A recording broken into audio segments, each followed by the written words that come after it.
नमस्कार मो चैनल को आपण मानकु स्वागत। आज आम औखटा प्रस्तुत करवा। अरुआ भात सहित कार्तिक मासरे औखटा भारी भल लगे, तेणु चलतु औखटा प्रस्तुत करवा। किंतु ता पूर्व मो चैनल टी को सब्सक्राइब करना, जदि मो रोसे भल लगे ताहले मो चैनल को सब्सक्राइब करेंगे, लाइक करेंगे, शेयर करेंगे। चलतु एथर रोसे स्टार्ट करवा। ता पूर्व आवश्यक सामग्री गुड़िक जान।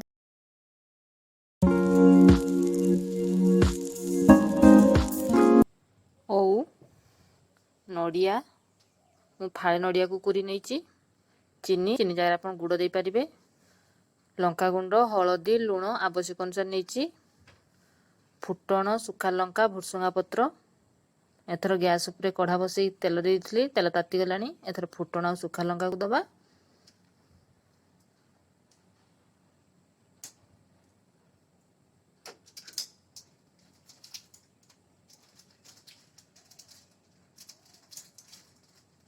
एथर एथरे भुसुंगा पत्र को दबा।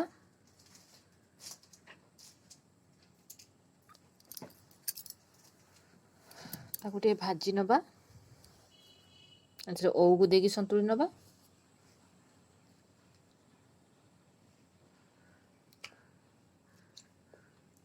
एथरे एथरे लुण हलदी दबा।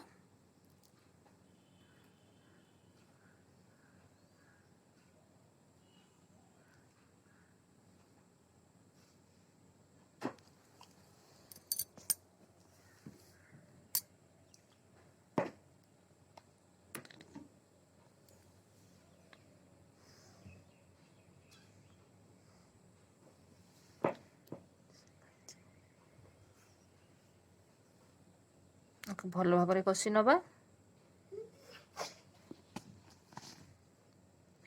आवश्यक अनुसार पानी दबा।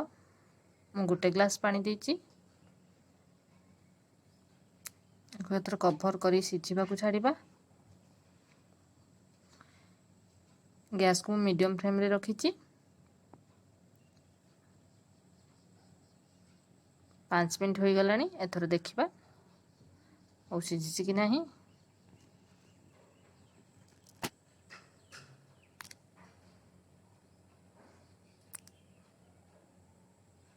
और सिझीगला। एथरे नड़िया कोरा, चीनी,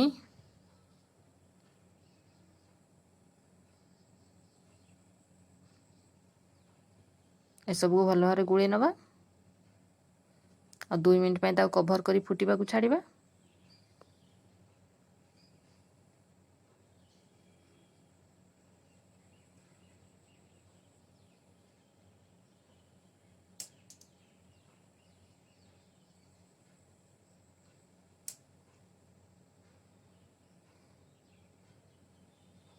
दो मिनट हो गला। एथर देखा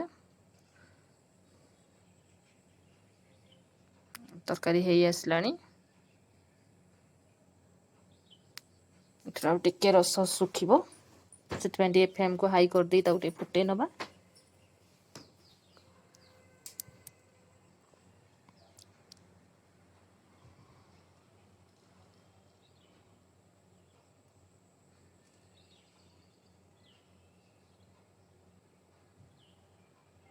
एथर जीरा लंका गुंड दे गुड़े दबा। गैस को ऑफ कर दो। देखंतु प्रस्तुत हो गला हमर औखटा। रहुची नमस्कार।